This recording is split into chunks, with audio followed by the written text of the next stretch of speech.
Assalamualaikum warahmatullahi wabarakatuh. Perkenalkan, nama saya Ines Nurrahma dari kelas 11 MIPA 5. Di sini saya akan mempresentasikan tugas yang telah saya kerjakan, yaitu tugas Bahasa Indonesia kegiatan 8.1, menganalisis informasi, tujuan dan esensi karya ilmiah yang berjudul pengelolaan sampah menjadi pupuk kompos. Yang pertama yaitu hal yang diidentifikasi adalah informasi. Hasil identifikasinya adalah terdapat dalam bagian latar belakang bahwa karya ilmiah yang berjudul pengelolaan sampah menjadi pupuk kompos memuat informasi bahwa unsur hara dalam tanah semakin hari semakin berkurang karena dampak dari pemakaian pupuk buatan. Oleh karena itu, perlu tindakan yang harus dilaksanakan segera, yaitu dengan memupuk tanaman dengan pupuk organik. Pupuk organik salah satunya adalah pupuk kompos. Pupuk kompos yang dibuat dengan cara menguraikan sisa-sisa tanaman dan hewan dengan bantuan organisme hidup.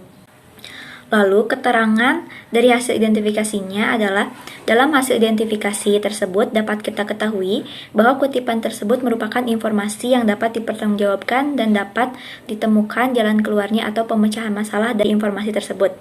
Masalah dalam karya ilmiah tersebut adalah berkurangnya unsur hara dalam tanah karena dampak dari penggunaan pupuk buatan.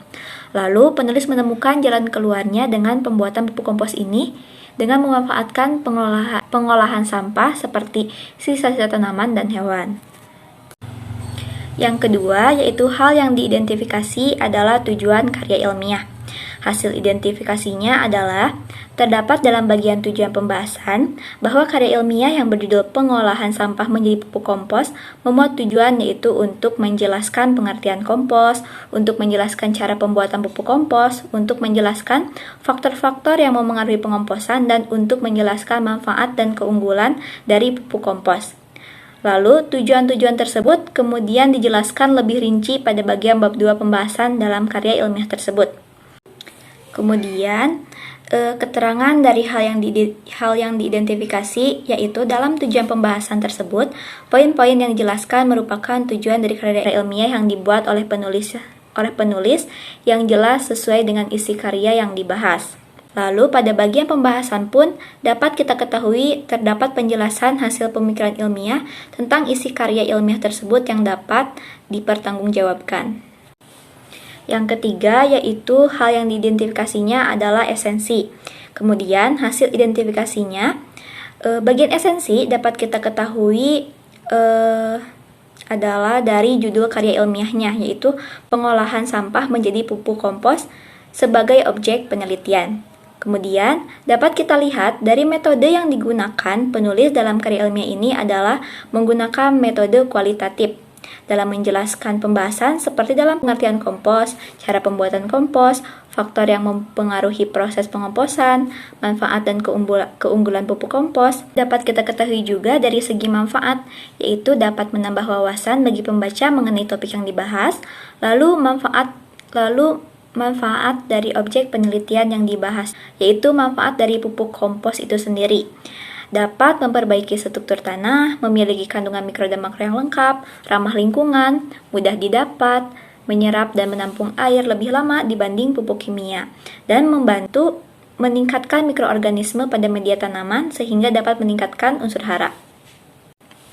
Kemudian, keterangan dari hasil identifikasinya adalah esensi adalah hal-hal pokok yang harus ada dalam karya ilmiah, meliputi beberapa aspek sehingga suatu karya dapat dikatakan ilmiah. Aspek-aspek tersebut meliputi ontologi, epistemologi, dan aksiologi yang harus ada dalam karya ilmiah.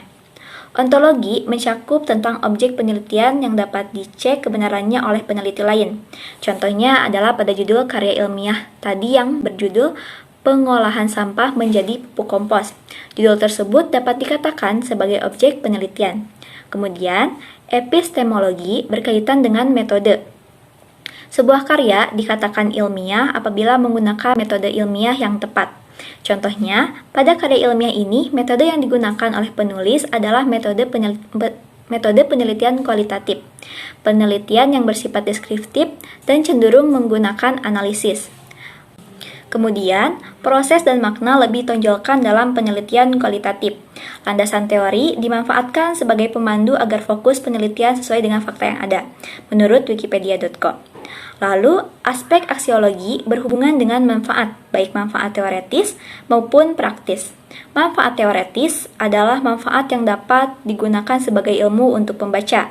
Contohnya, dari karya ilmiah tersebut, kita dapat menambah wawasan mengenai pengolahan sampah menjadi pupuk kompos berdasarkan teori-teori yang ada. Lalu, manfaat praktis, di mana manfaat ini bisa berguna untuk memecahkan masalah sebagai alternatif solusi atau permasalahan. Contohnya, dalam karya ilmiah tersebut adalah manfaat dari pengolahan sampah menjadi pupuk kompos, seperti dapat memperbaiki struktur tanah, memiliki kandungan mikro dan makro yang lengkap, ramah lingkungan, mudah didapat, menyerap dan menampung air lebih lama dibanding pupuk kimia, dan membantu meningkatkan mikroorganisme pada media tanaman sehingga dapat meningkatkan unsur hara. Manfaat tersebut merupakan manfaat dari pemecahan masalah yang dikaji, yaitu berkurangnya unsur hara dalam tanah. Sekian yang dapat saya sampaikan, mohon maaf bila ada penjelasan yang kurang tepat. Wassalamualaikum warahmatullahi wabarakatuh.